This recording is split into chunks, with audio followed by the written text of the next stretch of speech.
Good morning all of you. मैं Ranjit Singh online classes में आप सभी का स्वागत करता हूं। अपने टीचिंग सब्जेक्ट जो है रसायन विज्ञान इसका अध्ययन कर रहे थे। तो पीछे वाली वीडियो के अंदर अपने जो है नया टॉपिक शुरू किया था। रसायन विज्ञान के अंदर मूल्यांकन बच्चों का करने के लिए जो टेस्ट लिए जाते हैं या परीक्षण किए जाते हैं, उसमें अपने निबंधात्मक परीक्षाएं या ऐसे टाइप जो टेस्ट होते हैं उनके बारे में शुरू किया था।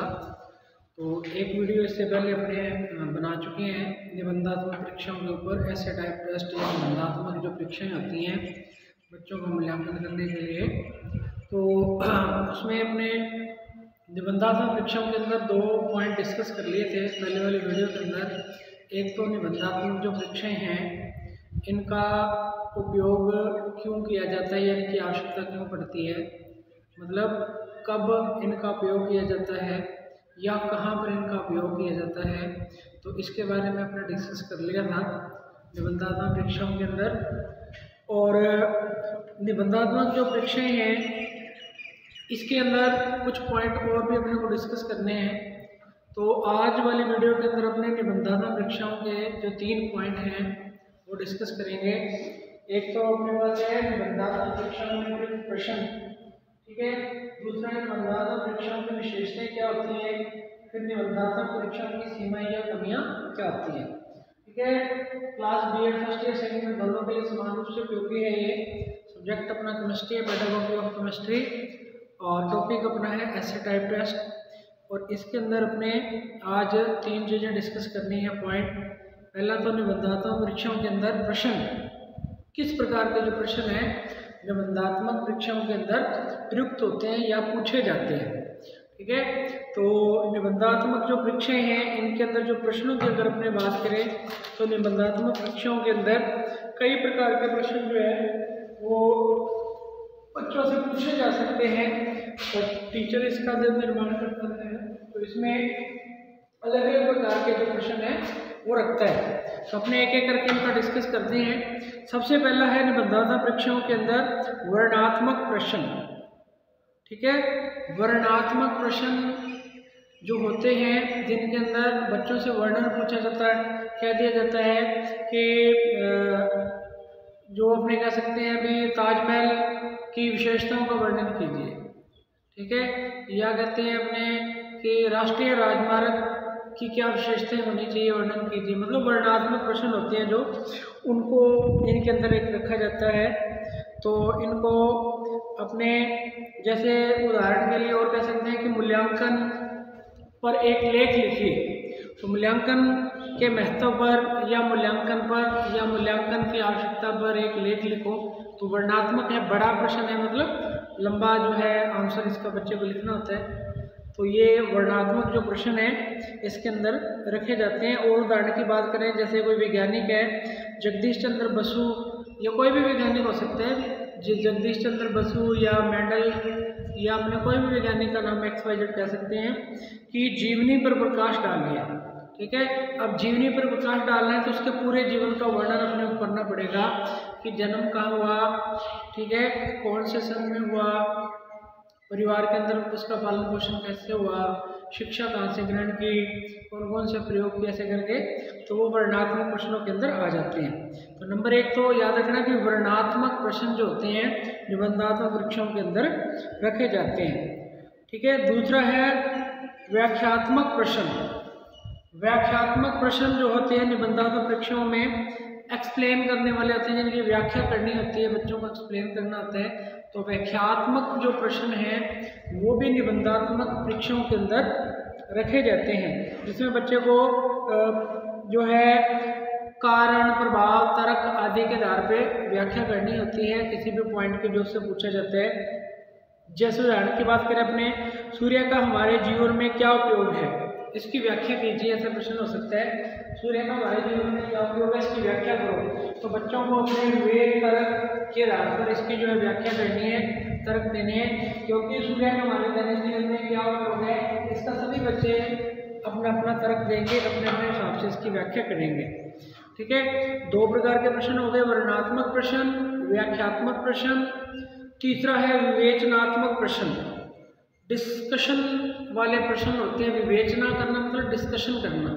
तो विवेचनात्मक प्रश्न जो होते हैं वो भी निबंधात्मक परीक्षाओं के अंदर दिए जाते हैं या बच्चों से पूछे जाते हैं, जिसमें बच्चों को विवेचना करनी होती है। जैसे प्रथम पंचवर्षीय योजना की विवेचना कीजिए, ऐसा प्रश्न हो सकता है। प्रथम पंचवर्षीय योजना की विवेचना करो, तो इसमें बच्चे को जो है पंचवर्षीय जो पहली योजना थी उसकी क्या विशेषताएं थी, क्या कमियां थी, किस प्रकार से उसको लागू किया गया, क्या क्या इसमें प्रावधान किए गए, तो उसकी विवेचना करनी होती है। ठीक है, डिस्कशन करना होता है। तो विवेचनात्मक प्रश्न जो वो भी निबंधात्मक परीक्षाओं के अंदर रखे जाते हैं। ठीक है, पहला था वर्णनात्मक प्रश्न, दूसरा था वाक्यात्मक प्रश्न, तीसरा है विवेचनात्मक प्रश्न, डिस्कशन वाले प्रश्न। इसके बाद अगला है परिभाषात्मक प्रश्न। परिभाषात्मक प्रश्न डेफिनेशन से संबंधित जो होते हैं इनको भी निबंधात्मक परीक्षाओं के अंदर रखा जाता है। किसी भी जो है अपने कह सकते हैं घटना के बारे में पूछा जा सकता है या किसी चीज़ की परिभाषा पूछी जा सकती है। तो परिभाषित करना होता है किसी भी चीज़ को, तो उसको अपने इसके अंदर इन प्रकार के प्रश्नों के अंदर रख सकते हैं। जैसे जियोग्राफी के अंदर पूछा जा सकता है खादी क्या है, ज्वार भाटा क्या है, परिभाषित कीजिए। ऐसे छोटे छोटे प्रश्न परिभाषा के अंदर हो सकते हैं। तो जयमंडल को परिभाषित कीजिए, ऐसे करके। तो वो परिभाषा वाले प्रश्न भी अपने निबंधात्मक प्रश्नों के अंदर रख सकते हैं परिभाषित करने के लिए। क्योंकि अब आप कुछ बच्चों को ये डाउट होगा भी परिभाषा जो निबंधात्मक प्रश्न कैसे हो सकती है। तो निबंधात्मक जो प्रश्न होते हैं उसमें पार्ट में डिवाइड करके पूछ सकते हैं, है ना। एक क्वेश्चन तो एक ही होगा, उसमें छोटे छोटे पार्ट डिवाइड हो जाएंगे उसके, क्योंकि उसके एक पार्ट में परिभाषा पूछ लेगा, दूसरे में कोई विवेचना वाला या वर्णनात्मक ऐसे करके एक जो निबंधात्मक प्रश्न है वो 2, 3, 4 पार्ट में डिवाइड हो सकता है। इसके बाद है उदाहरणार्थ प्रश्न। उदाहरणार्थ प्रश्न मतलब उदाहरण से संबंधित प्रश्न जो होते हैं वो भी निबंधात्मक परीक्षाओं के अंदर जो है रखे जा सकते हैं। जैसे किसी एक वैज्ञानिक प्रयोग की सहायता से परिवर्तन का उल्लेख कीजिए या उदाहरण की सहायता से समझाने का प्रयास करें। या आपने यूँ कह सकते हैं इसको और आसान करने के लिए कि जैसे अधिगम के अंदर जो प्रयास और त्रुटि का सिद्धांत है उसको उदाहरण सहित समझाइए। ठीक है, उदाहरण सहित मतलब उदाहरण के द्वारा। ये आपने कह सकते हैं कि जो उसमें थॉर्नडाइक का प्रभाव का नियम है इसको उदाहरण सहित समझाओ। तो ऐसे करके उदाहरण से समझाने के लिए भी बच्चों से प्रश्न इस प्रकार के पूछे जा सकते हैं। इसके बाद है तुलनात्मक प्रश्न। तुलना करनी होती है जब किसी दो वस्तुओं की, किसी दो पदार्थों की, किसी कोई भी दो अपने कह सकते हैं अलग अलग चीज़ें हो सकती हैं, उनका जब अपने को तुलना करनी है, उनका तुलनात्मक अध्ययन करना है, तो उससे संबंधित प्रश्न भी निबंधात्मक परीक्षाओं में प्रयुक्त हो सकते हैं। तो तुलनात्मक प्रश्न, तुलना करने वाले प्रश्न भी निबंधात्मक परीक्षाओं के अंदर पूछे जाते हैं, ये ध्यान रखना है। जैसे अपने अभी जो पढ़ रहे हैं निबंधात्मक परीक्षाएं, अभी इसके बाद अपने पढ़ेंगे वस्तुनिष्ठ परीक्षाएं। तो निबंधात्मक परीक्षाएं और वस्तुनिष्ठ परीक्षाओं की तुलना कीजिए, ऐसा प्रश्न हो सकता है, तो वो तुलना से संबंधित हो जाएगा। फिर है रूपरेखात्मक प्रश्न, आउटलाइन टाइप क्वेश्चन। रूपरेखा है ना, इसको अपने इंग्लिश में आउटलाइन कह सकते हैं। तो रूपरेखात्मक जो प्रश्न है इनका भी उपयोग निबंधात्मक परीक्षाओं के अंदर किया जा सकता है। जैसे अपने बात करें हरियाणा में शिक्षा के विकास की रूपरेखा लिखिए। पंजाब, हरियाणा या मतलब कुछ भी कह सकते हैं अपने कहीं भी। तो हरियाणा में शिक्षा के विकास की रूपरेखा मतलब वहाँ एजुकेशन का विकास, एजुकेशन का डेवलपमेंट कैसे हुआ है उसकी एक रूपरेखा लिखिए या तैयार कीजिए। तो आउटलाइन पूरा जो है उसकी देनी है, तो वो भी अपने निबंधात्मक परीक्षाओं के अंदर ऐसे प्रश्न रख सकते हैं। इसके बाद है आलोचनात्मक प्रश्न, क्रिटिकल क्वेश्चन कहते हैं इनको। आलोचनात्मक मतलब आलोचना करनी होती है किसी भी चीज़ की जब, तो उससे संबंधित आलोचनात्मक प्रश्न होते हैं। तो आलोचनात्मक प्रश्न भी निबंधात्मक परीक्षाओं के अंदर कई बार पूछे जाते हैं। जैसे क्या अध्यापक बालकों के मानसिक विकास में सहायक हो सकता है, विश्लेषण कीजिए। क्या अध्यापक बालकों के मानसिक विकास में सहायक हो सकता है, विश्लेषण कीजिए। तो अब इसमें आलोचनात्मक प्रश्न बन गया ये। कुछ बच्चे इसके पॉजिटिव में लिखेंगे भी हाँ ये सहायक होता है और इसके बिना जो है बच्चे का मानसिक विकास संभव नहीं है। कुछ बच्चे आलोचनात्मक लिखेंगे, आलोचना करेंगे कि नहीं ये जरूरी नहीं है कि शिक्षक की सहायता से बच्चे का मानसिक विकास हो सकता है, बिना शिक्षक के बच्चे का मानसिक विकास अच्छे से हो सकता है या किया जा सकता है। मतलब ये आलोचनात्मक प्रश्न बन जाएगा जब वो ऐसे करके पूछ लेगा कि विश्लेषण कीजिए, विवेचना कीजिए। इसके बाद है वर्गीकरण से संबंधित प्रश्न या वर्गीकरणात्मक कह देते हैं उनको। तो क्लासिफिकेशन टाइप क्वेश्चन होते हैं, वर्गीकरण करना होता है अपने को, तो वो निबंधात्मक परीक्षाओं के अंदर वर्गीकरण से संबंधित प्रश्न भी रखे जा सकते हैं। जैसे अपने अभी पढ़ रहे हैं कि बच्चों का मूल्यांकन करने के लिए जो परीक्षाएं ली जाती हैं, अध्यापक बच्चों का मूल्यांकन करने के लिए जो परीक्षाएं लेता है वो कितने प्रकार की हो सकती हैं, उनका वर्गीकरण दीजिए। तो उसमें फिर वो वर्गीकरण बना जाएगा कि 3 ये होती हैं जी, निबंधात्मक परीक्षाएं भी होती हैं जी, लघु उत्तरीय भी होती हैं, अतुलघु उत्तरीय भी होती हैं, वस्तुनिष्ठ भी होती हैं, निदानात्मक भी होती हैं, उपचारात्मक भी होती हैं, उपलब्धि परीक्षण भी होता है, अचीवमेंट टेस्ट जिसको कहते हैं। तो ये इनका क्लासिफिकेशन हो गया, ठीक है, वर्गीकरण हो गया। जैसे कोर डेटा संघ होता है जो उसका क्लासिफिकेशन दीजिए जी, कोर डेटा में कौन कौन से आते हैं और उनको आगे कैसे क्लास में डिवाइड किया है, तो वो सारी चीज़ें। तो मतलब क्लासिफिकेशन से संबंधित प्रश्न भी निबंधात्मक परीक्षाओं में हो सकते हैं। तो ये था निबंधात्मक परीक्षाओं में प्रयुक्त होने वाले प्रश्न। तो आपको मैंने 10 प्रकार के प्रश्न बता दिए टोटल कि भी ये निबंधात्मक परीक्षाओं में प्रयुक्त हो सकते हैं, ठीक है। अब अपना दूसरा पॉइंट है निबंधात्मक परीक्षाओं की विशेषताएं क्या होती है। निबंधात्मक परीक्षाओं के अंदर जो प्रश्न पूछे जाते हैं या निबंधात्मक जो परीक्षाएं होती हैं, इनकी क्वालिटी या इनकी विशेषता क्या होती है।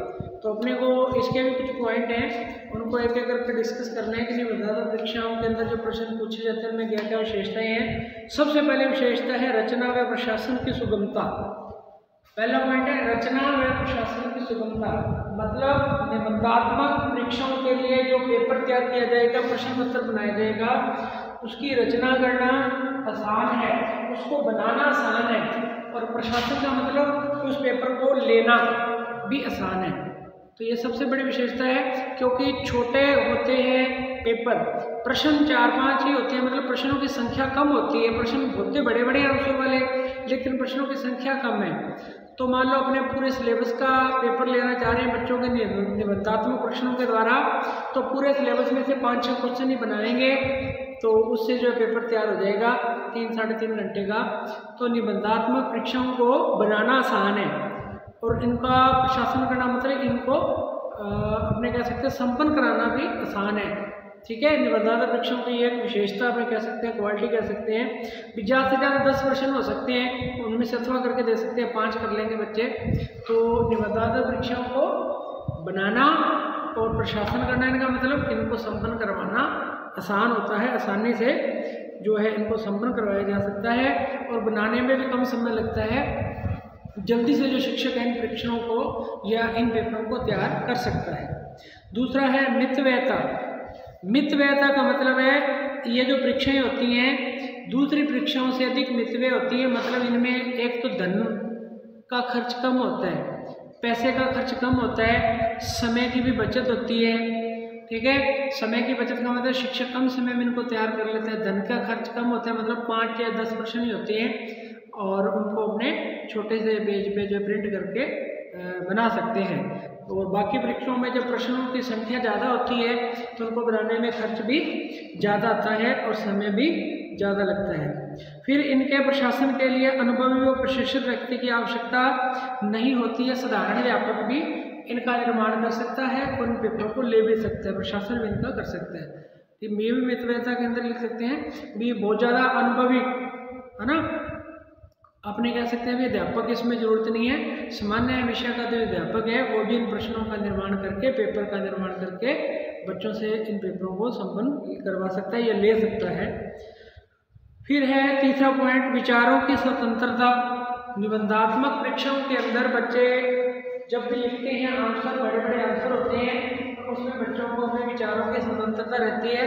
मतलब वो अपने विचार अच्छे से प्रकट कर पाते हैं उसमें, और अपने स्वतंत्र रूप से अपने मनोभावों को या अपने जो उनके अंदर जो ज्ञान है उसको प्रकट कर पाते हैं, अपनी कलम के माध्यम से टीचर के सामने रख पाते हैं। तो विचारों की स्वतंत्रता रहती है निबंधात्मक परीक्षाओं के अंदर, ये इसकी विशेषता होती है। बच्चा निसंकोच इसमें लिखता है, क्योंकि बड़े बड़े आंसर है, बच्चे को काफ़ी मौका मिलता है इसके अंदर लिखने का, तो वो अपना जो ज्ञान है वो शिक्षक के सामने रखता है।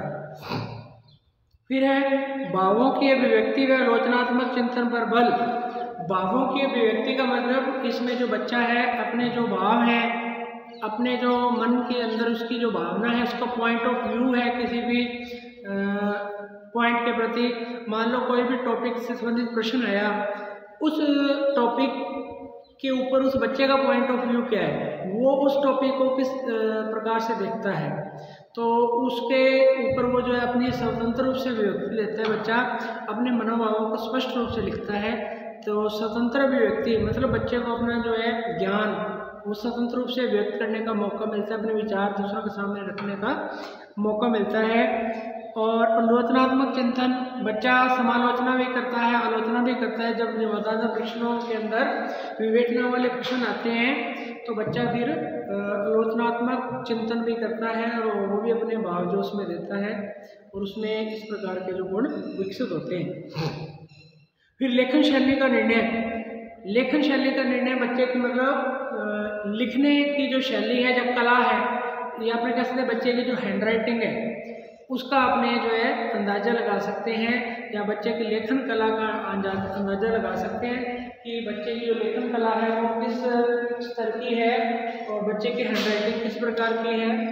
तो इस चीज़ का अंदाज़ा निबंधात्मक को अंदर बड़ी आसानी से लग जाता है, क्योंकि बच्चे अपने जो है आंसर जो है बड़े बड़े लिखते हैं, तो जिससे उनकी जो लेखन शैली है उसका निर्णय अपने कर पाते हैं कि बच्चा जो है बीच में मुहावरों का कहीं उपयोग करता है कि नहीं लिखते समय, ठीक है, और शब्द शुद्धियाँ जो है उनका ध्यान रखता है कि नहीं, मतलब शुद्धियाँ करता है कि नहीं लिखते समय, मात्राओं का उपयोग किस प्रकार से कर रहा है, ठीक है, और शब्दों के बीच में दूरी उचित रखता है कि नहीं रखता है, उसकी भाषा कैसी है, ठीक है। तो इन चीज़ों का आपने जो है निर्णय इस प्रकार की परीक्षाओं के अंदर आसानी से कर सकते हैं। लेखन शैली बच्चे की जो है उसका मतलब निर्णय टीचर कर सकता है कि बच्चा शब्द किस प्रकार के सरल रखता है, कठिन रखता है, अशुद्धियाँ करता है कि नहीं, मुहावरों को बीच में यूज कर रहा है कि नहीं, तो ये सारी चीज़ों का निर्णय हो जाता है। इसके बाद है उच्च मानसिक योग्यता का अध्ययन। उच्च मानसिक योग्यता मतलब एक कक्षा के अंदर व्यक्तिगत विभिन्नता वाले बच्चे होते हैं, ये आपको बताया हुआ मैंने पहले भी, सभी की बुद्धि अलग अलग होती है, IQ सभी का अलग अलग है। तो व्यक्तिगत विभिन्नता का आइडिया भी निबंधात्मक परीक्षाओं में आसानी से लगाया जा सकता है। उच्च मानसिक योग्यता वाला बच्चा है वो, और औसत मानसिक योग्यता, निम्न मानसिक योग्यता वाला बच्चा, तीनों प्रकार के बच्चों का आइडिया अपने निबंधात्मक परीक्षाओं के अंदर जो बच्चे उत्तर लिखेंगे उससे भी लगा सकते हैं, क्योंकि तीनों प्रकार के बच्चों के लिखने की जो कला है वो अलग अलग होगी और तीसरों का जो लिखने का पैटर्न है वो भी अलग अलग होगा। तो अपने उच्च मानसिक योग्यता और निम्न मानसिक योग्यता वाले बच्चों में विभेद भी इस प्रकार की परीक्षाओं के द्वारा आसानी से कर सकते हैं। व्यक्तित्व का मूल्यांकन, अगला है विशेषता कि निबंधात्मक परीक्षाओं से व्यक्तित्व का मूल्यांकन मतलब जो बच्चे की पर्सनैलिटी है या व्यक्तित्व है उसका मूल्यांकन अपने कर सकते हैं या अपने निर्धारण कर सकते हैं बच्चे की पर्सनैलिटी का, उसके व्यक्तित्व का। तो निबंधात्मक परीक्षाओं के द्वारा बच्चे की पर्सनैलिटी, क्योंकि व्यक्तित्व जो होता है उसके अंदर खान पान भी आता है, रहन सहन भी आता है, ज्ञान भी आता है, नॉलेज जो होता है, ठीक है, नॉलेज भी जो है वो पर्सनैलिटी को प्रभावित करता है। तो बच्चे को ज्ञान कितना है ना, जिस प्रकार का ज्ञान है बच्चा अपना जिस प्रकार का ज्ञान प्रकट कर रहा है लिख करके अपने मनोभावों को, तो उस प्रकार के जिस प्रकार के बच्चे के मनोभाव होंगे वो उसी प्रकार का लिखेगा और उससे बच्चे की पर्सनैलिटी या व्यक्तित्व का अपने अंदाजा लगा सकते हैं। तो ये ध्यान रखना, खान पान, रहन सहन, भाषा और नॉलेज, ये सभी चीज़ें पर्सनैलिटी को प्रत्यक्ष रूप से प्रभावित करती हैं। तो इसके द्वारा बच्चे के व्यक्तित्व का भी अपने निर्धारण कर सकते हैं। फिर है समस्त विद्यालय विषयों में उपयुक्त, निबंधात्मक जो परीक्षाएं हैं यह विद्यालय के अंदर जितने भी विषय बच्चों को पढ़ाए जाते हैं लगभग सभी विषयों के अंदर इन परीक्षाओं का या इन प्रकार की परीक्षाओं के अंदर जो प्रश्न यूज किए जाते हैं उनका उपयोग कर सकते हैं। तो कोई भी विषय हो उसमें इस प्रकार की परीक्षाओं का आयोजन आसानी से किया जा सकता है। फिर है विस्तृत अध्ययन को प्रोत्साहन। विस्तृत अध्ययन को प्रोत्साहन देती है निबंधात्मक परीक्षाएं, क्योंकि इसमें बड़े बड़े उत्तर लिखने होते हैं तो बच्चा विस्तृत रूप से गहन अध्ययन करता है ताकि जो है ज़्यादा से ज़्यादा मैटर उसको तैयार हो सके और वो उत्तर अपना जो आसानी से कम समय के अंदर लिख सके। तो विस्तृत अध्ययन जो है करने का बच्चे के अंदर जो है गुण आता है निबंधात्मक परीक्षाओं के द्वारा। इसके अलावा नकल की कम संभावना, ये विशेषता है निबंधात्मक परीक्षाओं के अंदर नकल की संभावना बहुत कम हो जाती है, क्योंकि बड़े बड़े उत्तर लिखने होते हैं 5-5, 6-6 पेज के, तो बच्चे के पास नकल करने का टाइम ही नहीं होता, ना दूसरे बच्चे के पास नकल करवाने का टाइम होता है। तो बड़े बड़े प्रश्न जो है उनके उत्तर ना तो दिखाए जा सकते हैं मतलब और ना देखे जा सकते हैं, ना तो नकल करवाई जा सकती है और ना ही नकल की जा सकती है। तो इन निबंधात्मक परीक्षाओं की विशेषता है नकल जो है कम चांस रहते हैं इस परीक्षाओं में नकल होने के। नकल ना बच्चा करवा सकता है ना कर सकता है। ये सभी निबंधात्मक परीक्षाओं की विशेषताएं। अब है निबंधात्मक परीक्षाओं की सीमाएं या खामियां या अपने कह सकते हैं कमियां, क्योंकि हर जो है परीक्षा जो होती है जितने भी प्रकार की अपने आगे बढ़ेंगे तो हर प्रकार की जो परीक्षाएं हैं उसकी कुछ विशेषताएं भी है, मतलब उसमें कुछ अच्छी बातें भी हैं और सभी में कुछ ना कुछ कमियां भी है। अब अपने इसकी कमियां देख ली, अपने इसकी अच्छी बातें बढ़ ली, विशेषताएं बढ़ ली, तो निबंधात्मक परीक्षाओं के अंदर कमियां क्या है, इससे हानि क्या होती है अगर ये परीक्षाओं का उपयोग किया जाता है ज़्यादा। तो कमियां सुन लो। एक तो है प्रतिनिधित्व की कमी। प्रतिनिधित्व की कमी का मतलब है कि निबंधात्मक परीक्षाएं जो है इसमें प्रश्नों की संख्या कम होने के कारण ये पूरे सिलेबस का, पूरे पाठ्यक्रम का प्रतिनिधित्व नहीं करते, क्योंकि पूरे सिलेबस में मान लो 20 लेसन है किसी बुक में और निबंधात्मक परीक्षाओं में ज़्यादा से ज़्यादा 10 प्रश्न दे देंगे, इससे ज़्यादा तो दे नहीं सकते। अब 10 प्रश्न 20 लेसनों में से देने हैं तो हो सकता है किसी लेसन में से क्वेश्चन ही ना आए, है ना, या 2 लेसन ऐसे छूट जाए जिनमें से प्रश्न ही ना हो। तो निबंधात्मक परीक्षाएं पूरे पाठ्यक्रम का प्रतिनिधित्व नहीं कर सकती, मतलब पूरे पाठ्यक्रम का मूल्यांकन अच्छे से इन परीक्षाओं के द्वारा नहीं किया जा सकता है। ये इनकी कमी है, मतलब इनमें व्यापकता नहीं होती, कम होती है। दूसरा है रटने पर बल। निबंधात्मक परीक्षाएं रट्टा मारने पर बल देती है, क्योंकि बड़े बड़े उत्तर लिखने होते हैं और प्रश्न होते हैं कम। बच्चा जो है आइडिया रखता है, अभी पिछली बार ये प्रश्न आ गया, इस बार ये आ जाएगा, उससे पहली बार ये आया था, तो उनको आइडिया रहता है। तो वो जो मेन 5, 7, 10 प्रश्न होते हैं उनको रट्टा मार लेते हैं, तो रट्टा मार लेते हैं, सेम टू सेम वैसा लिखे आते हैं। ठीक है, तो निबंधात्मक परीक्षाओं के द्वारा बच्चों में रट्टा मारने की आदत विकसित होती है। रट्टा मारने पर ये परीक्षाएं जो है करने का मतलब बल देती है। तीसरा है निश्चित उद्देश्य रहित। निबंधात्मक परीक्षाओं के अंदर कोई निश्चित उद्देश्य नहीं होता, क्योंकि इसमें जो है बच्चे को भी आइडिया लग जाता है कि गत वर्ष जो प्रश्न आया था वो इस बार नहीं आएगा, उससे पहले साल आया था वो इस बार आ जाएगा, क्योंकि प्रश्न लगभग निश्चित होते हैं। निबंधात्मक परीक्षाओं के अंदर बड़े बड़े प्रश्न देने होते हैं और वो प्रश्न लगभग निश्चित हैं, उनसे अलग बन नहीं सकते, ना बनाए जाते हैं और वही प्रश्न बार बार रिपीट होते हैं, इसलिए निश्चित उद्देश्य रहित होती है। इनमें कोई उद्देश्य नहीं होता भी बच्चे को कौन से पक्ष का अपने को मापन करना है, ज्ञानात्मक बोधात्मक जो भी पक्ष होते हैं उनमें से निश्चित नहीं होता कि कौन से उद्देश्य के लिए पेपर बनाया जा रहा है। तो ये भी इस प्रश्नों के या इस प्रकार के जो परीक्षाओं के अंदर कमी देखी गई है।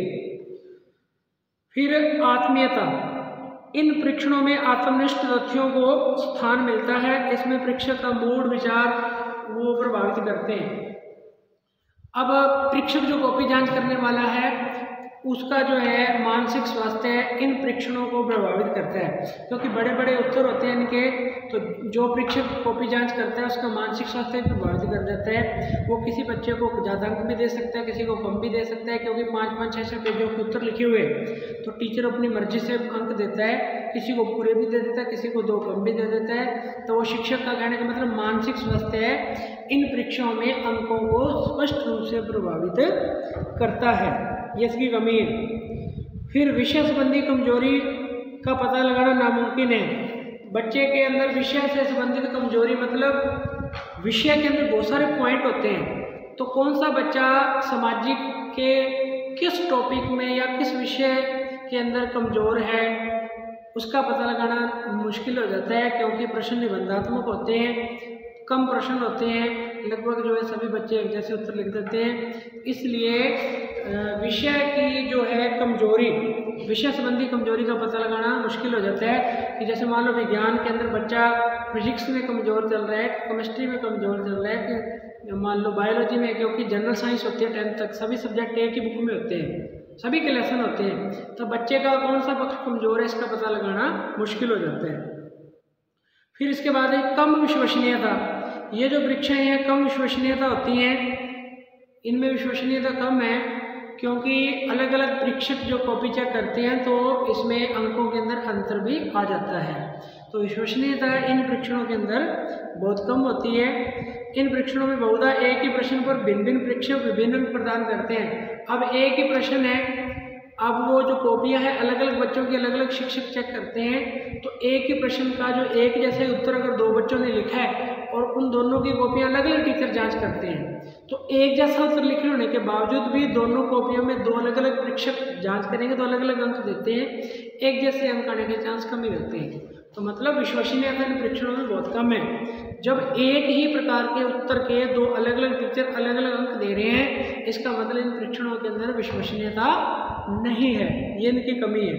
फिर वैधता का भी अभाव होता है, इन परीक्षणों के अंदर वैधता नहीं पाई जाती है, इनसे भविष्यवाणी संबंधी जो वैधता है वो नहीं हो सकती है, वैलिडिटी नहीं है, वैध नहीं है। मान लो किसी पेपर में बच्चे ने 90% नंबर ले लिए निबंधात्मक परीक्षा में, हो सकता है रट्टा मार के ले लियो या उसने जो प्रश्न पढ़े वही आ गए हो, इससे अपने जो है उसकी भविष्यवाणी नहीं कर सकते ये बच्चा इंटेलिजेंट है, उच्च मानसिक योग्यता है। हो सकता है दूसरे पेपर में इसके नंबर कम रह जाए, जिनमें वैधता नहीं पाई जाती। और ये जो परीक्षण है इसके द्वारा बच्चे की अपने भविष्यवाणी भी नहीं कर सकते हैं। फिर है निबंधात्मक परीक्षाओं में विश्वसनीयता, आपको मैंने बता दिया, नहीं पाई जाती है और वैधता भी नहीं पाई जाती है।